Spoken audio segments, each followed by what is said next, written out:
This pain sucks. Don't do it again. You love your 2 kids, you don't need the 3rd one. I'm back with a newborn and a successful VBAC story and a very positive labor experience that I want to share with you guys. But I do want to say first a few things. I think we get caught up on social media with the planning of it all.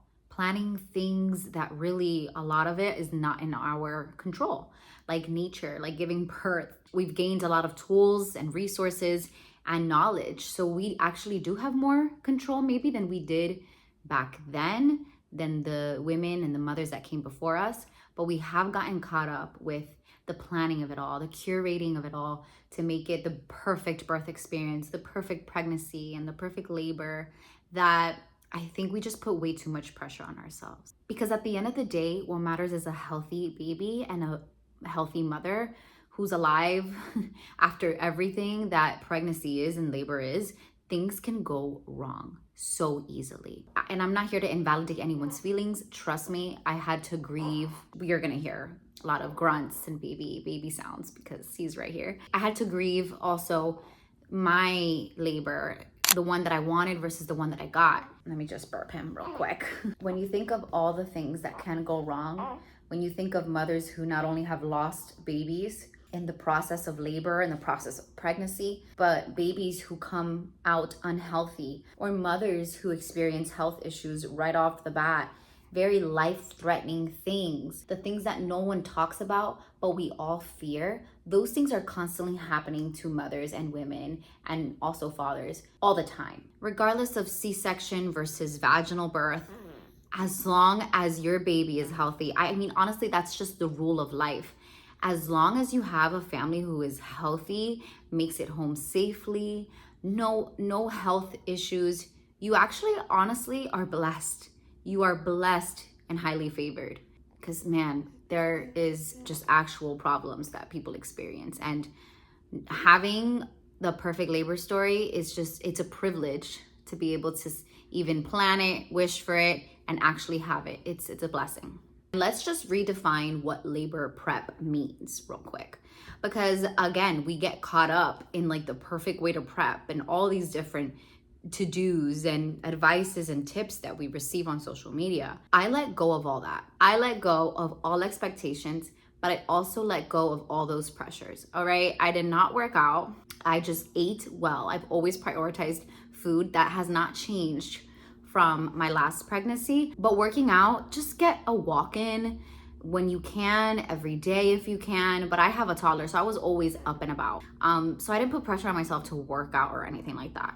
The medicine ball, like the ball, the circuit or whatever, I did it in my 3rd trimester, like towards the end. I didn't even do that mostly at all. I got the ball around, like my 3rd trimester, and I would just bounce on it very lightly, do the little circles, stretch whenever I felt like my body needed to stretch. I did do deep squats here and there. I feel like that's so much more productive in helping with labor. The deep squats, not actual regular squats and not working out, deep squats. You want to just relax your pelvic floor. You want to be relaxed. I rested, I napped as much as I could. Again, I just took it easy. I took it slow. I didn't look up any ways to prep. I did have my dates because I just love dates with peanut butter. It's so good. I had no red raspberry leaf tea at all the entire pregnancy. So another thing that I think is considered labor prep, but a lot of people don't talk about, is prepping meals. Last thing you want to be doing is ordering from Uber Eats or DoorDash. I wanted to have a stocked kitchen, a stocked fridge with healthy food to come back home to. Bone broth. I prepped lentil soup, which is really good for iron levels. I prepped these yogurt bars. My mother-in-law made sofrito, which really helps because it's such an easy way to like season everything. I made sure I have my ancestral blends stocked with that. I also made black beans ready to go. I made lactation cookies just cause I had them before I gave birth though. They were really good. I was prepping mentally. What I did do was have positive affirmations and positive visualizations. Like I just visualized the part of me pushing, baby coming out, everything being okay, my husband right next to me, everyone's happy, crying because of joy. That's what I visualized. That's what I manifested. That's what I prayed for. And I also manifested and prayed for a successful breastfeeding journey. Like, who cares if I tear? If it happens, it happens. Like, again, these things are so minute. That is all I would think about and pray on almost every single day right before going to bed. I would just visualize that in my mind. And that's the prep. That's the labor prep that I would really recommend to anyone that wants a VBAC, or just anyone who it's their first time. Just stop trying to control every single outcome. I did that so much with my first, and everything came out the complete opposite of what I wanted. Another thing that I did this time around is I trusted the system. I manifested and prayed for nurses and doctors who would guide me properly. Nurses and doctors who knew what they were doing.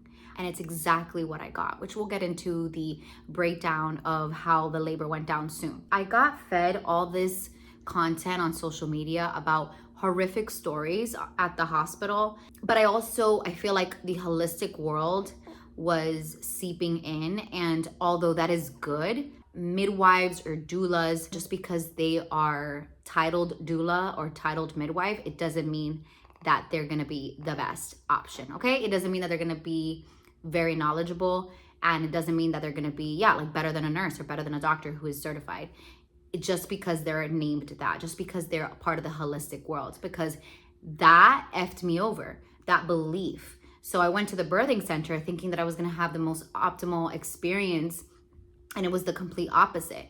This time I just honestly just trusted the system. I don't know how else to put it, because I honestly think that you can have an unmedicated or natural birthing experience at a hospital if you just communicate those things. Listen, women used to die giving birth. I went from thinking, oh gosh, birth shouldn't be at the hospital. It's a natural thing. It's not a medical thing. In the blink of an eye, giving birth can actually turn medical.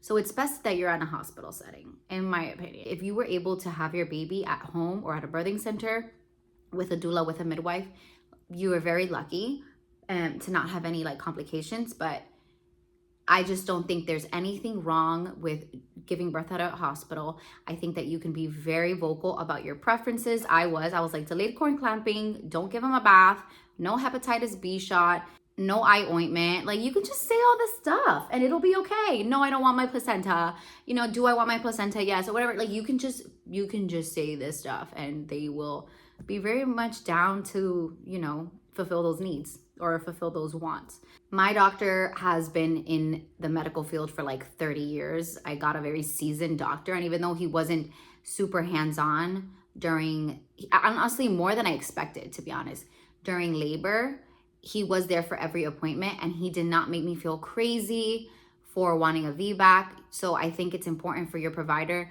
to trust you, that you know your body and that you're able to do it. Like, he literally was like, so what do you feel? And I said, I feel like my body can do it. I feel like my body was able to do it the first time around, but because of certain circumstances, it couldn't happen, especially because my son was head down since the beginning and I felt pressure. You feel it. You just feel it. So let's get into the labor story. Everything has been normal during this pregnancy. And at 37 weeks, I go in and they ask me if I want a cervical check. And I honestly said yes. I said, you know what? Let's do it. And I was kind of scared. I was thinking about it for weeks. I felt like getting a cervical check was going to be a trigger for me because of how many they gave me for my first, and got to the point where it felt so violating and I was so irritated and swollen down there. And that's really one of the reasons why my labor was stalled and did not progress. But 37 weeks is different than getting cervical checks done while you're laboring. So I was like, you know what? I'm going to say yes. I would like to know. And I was 1 centimeters and 70% effaced. And I was like, okay. 38 weeks, I said no to a cervical check because you can say no. Then at 39 weeks, I did say yes to a cervical check. And I was 3 centimeters and 80% effaced. So I was like, okay. He's like, listen, we're going to schedule a C-section just because that is protocol. He didn't say it that way, but that's basically what they're trying to say. Like, he's very cautious about how he says things. I'm going to schedule it on the 21st. My due date was the 17th. So he was like, I don't really think you'll even make it to your due date. I think you're progressing very well and your body's doing what it needs to do. I don't think you need to worry, but just to be safe, we're gonna schedule it. And I'm okay with that. I'm okay with scheduling a week after, especially if it's literally my life depends on it, right? I will be down for a C-section if my life depends on it and if my baby's life depends on it. So then I go back home and it's been like 4 days, I think. I basically go into labor 2 days before my due date. We're at home, it's 9 o'clock at night, we're starting a movie, and the movie was actually Eyes Wide Shut. Crazy movie. I was like, God, this movie has been on my list forever. And my husband and I were like, you know what? We don't know when it's gonna happen. So let's watch a movie that's been on our list and let's just enjoy one night together, eating ice cream and chips. Like literally I treated myself before the baby comes. The baby came that night. That baby came that night. Well, the next morning. So what I did was that I was on the ball, like I did every night in my third trimester. And I'm just like, you know, regular Zagala, just bouncing real light. I wasn't doing anything crazy on the ball, but I like did something where I'm like, I hunched over a little bit on the couch on the ball and I had a contraction doing that. I was like, oh, I didn't say anything to my husband. I was like, I think this was a contraction, babe, but let's just keep going. Like, I don't know, like maybe it was just the position that I got in caused something to happen, but it might not be nothing. It might just be because I got into that position. 20 minutes pass, I get another contraction. I'm like, babe, we're gonna have to start timing because I think this might be it. I don't know how to explain a contraction. With my first, I did not have any very painful contractions until I was literally 8 centimeters. I don't know how far along I am right now. My last appointment, I was 3 centimeters, but we're home, we're chilling, and I'm feeling contractions. I've been losing my mucus plug at this point for 3 days now. No bloody show or anything, and my water did not break. But I knew these were contractions. When it's your second, you just know. So I was very surprised to feel strong contractions, like really right off the bat.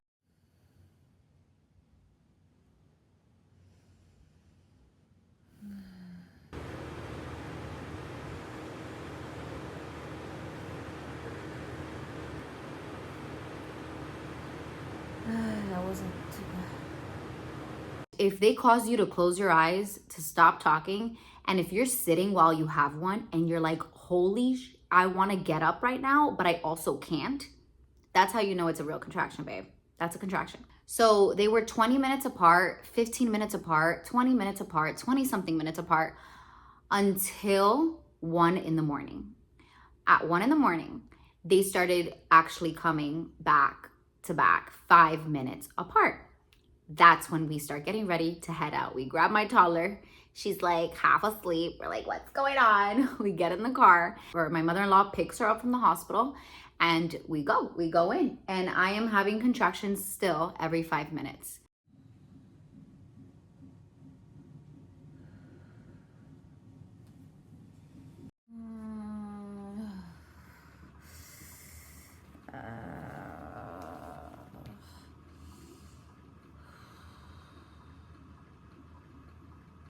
And then I'm in triage and they tell me I'm only 4 centimeters.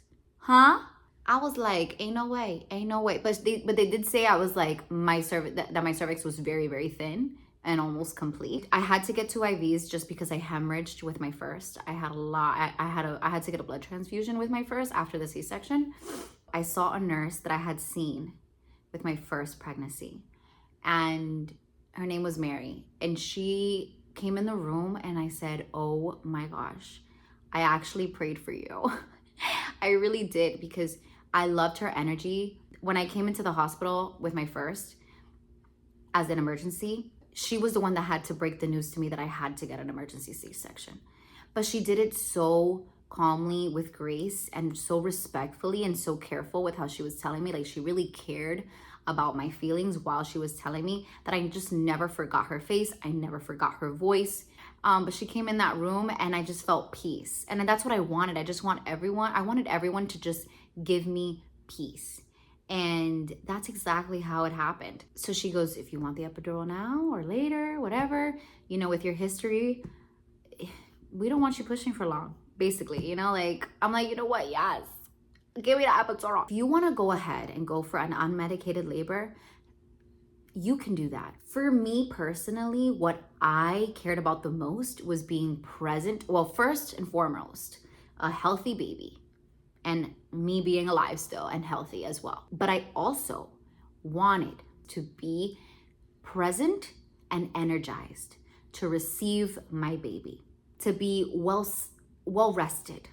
Because with my first, because it was such a long labor, so exhausting, and again, unmedicated until I got the epidural right before the C-section at 9 centimeters. But after, again, laboring for almost 20 hours, I was done. I was out of it. I was out of it completely after my C-section. My baby, I barely touched my baby. I actually just got to touch her probably an hour after the C-section. That was the most traumatic thing for me, not being able to feel my baby, feeling like I abandoned her. And then after that, the next 3 days, 4 days at the hospital, I think it was 3 days. And then at home, I was fighting my sleep. I was afraid to hold her for long because I was just so lethargic from all the drugs, but definitely more because I hadn't slept and I hadn't eaten in so long.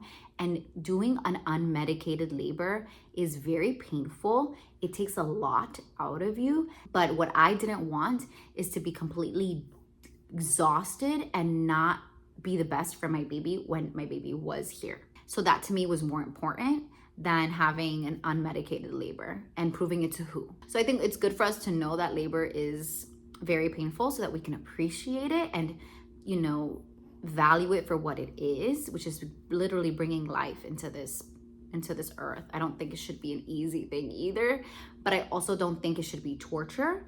I also don't think it's something that we need to prove to anybody. It's just, I think that we have these advances in technology, in modern technology and science technology for a reason in modern medicine. So why not?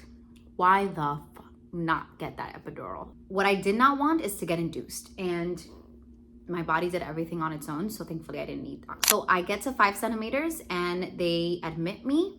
I got my epidural. I did not have a contraction during it, thank God, but I was just breathing. Another thing that really helped me was breathing. I would do breathing exercises. I would go for 4 seconds and exhale for 8 seconds. I did that throughout the entire thing, and that helped me.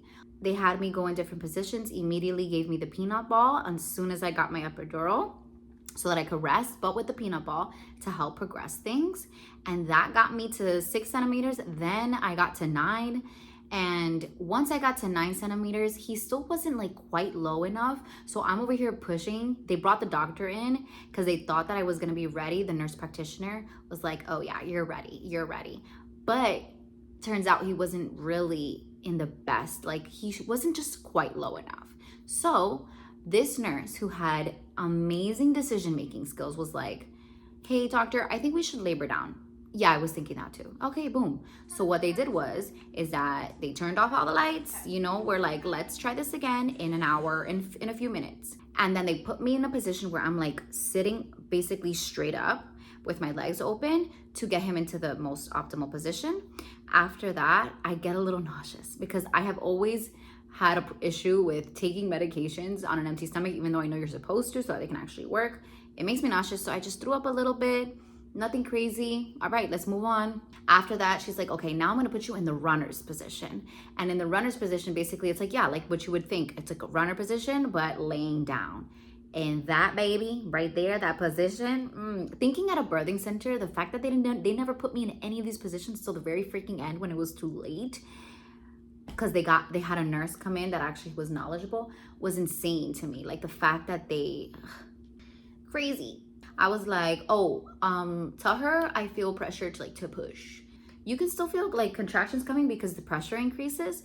And so I was like, I think I'm ready. And she comes in, she goes, oh yeah, let's do this thing. Long story short, my doctor wasn't available now. So he came in for really nothing, to just stare at my vagina and watch me push. So then a female doctor came in with a female nurse, and then my actual nurse. And oh my God, this is what you do when you're pushing, okay? What you do is you visualize you pushing into your butthole. So for example, in Reiki, you imagine taking a deep breath and then breathing into or exhaling into the part of your body that needs the healing or the, treatment, right? In yoga, people teach this. Imagine you are pushing into the butthole. Forget the vagina exists. Push into the butthole. And when I tell you, I started sobbing because I was just so happy.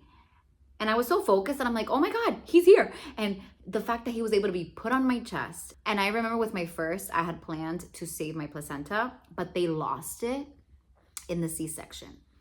They were like, I looked in the trash can and I couldn't find it. It was so weird. Like everything went wrong.